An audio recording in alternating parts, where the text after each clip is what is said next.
অপচেষ্টার মাধ্যমে যুবদলের উপর একটি মিডিয়া ট্রায়াল হয়েছে।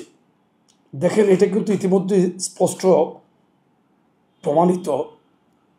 বাদীর মেয়ে, এই মামলার যিনি বাদী তার মেয়ে কিন্তু স্পষ্টই বলেছেন যে এখানে কে বা কারা এজাহার থেকে 3টে নাম বাদ দিয়েছে এবং নতুন 3টে নাম এখানে অন্তর্ভুক্ত হয়েছে। কারা এটা করলো আমরা সাংবাদিক সম্মেলনে ক্লিয়ারলি জানতে চেয়েছিলাম প্রশাসনের কাছে এবং সরকারের কাছে, যে এটা কারা করলো, কোন উদ্দেশ্য করলো, এটা জানা খুবই জরুরি। আর এখানে আসলে আমি মনে করি একটি অপচেষ্টার মাধ্যমে যুবদলের উপর একটি মিডিয়া ট্রায়াল হয়েছে। কারণ আমরা যুবদল থেকে যে দুজনকে বহিষ্কার করেছি সেটা এজাহারে নাম থাকার কারণে আমরা ন্যাশনাল সেন্টিমেন্টের প্রতি সম্মান দেখেই কিন্তু তাৎক্ষণিকভাবে শাস্তিমূলক ব্যবস্থা নিয়েছি, তাদেরকে আজীবন বহিষ্কার করছি। দেখেন, তদন্তে নির্দোষ প্রমাণিত হলে সেটা হবে, তখন কিন্তু জনগণ সেটা নিয়ে আর কোনো মাথা ঘামাবে না।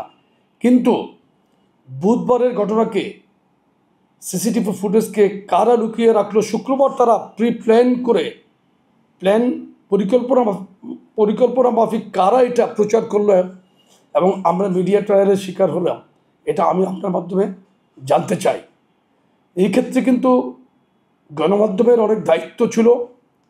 গণমাধ্যম নেগেটিভ জিনিসটা শুধু প্রচার করে তাদের প্রচারের স্বার্থেই করে না কোন কারণে করে, এটা আমার বোধগম্য হয় না।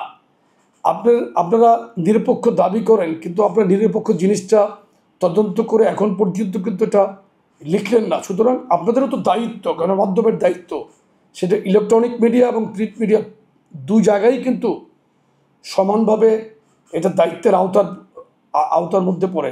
আর এখন তো অসংখ্য ইউটিউবার, যেটা কন্ট্রোল করা কারো পক্ষে সম্ভব হচ্ছে না। তবে আমি মনে করি এই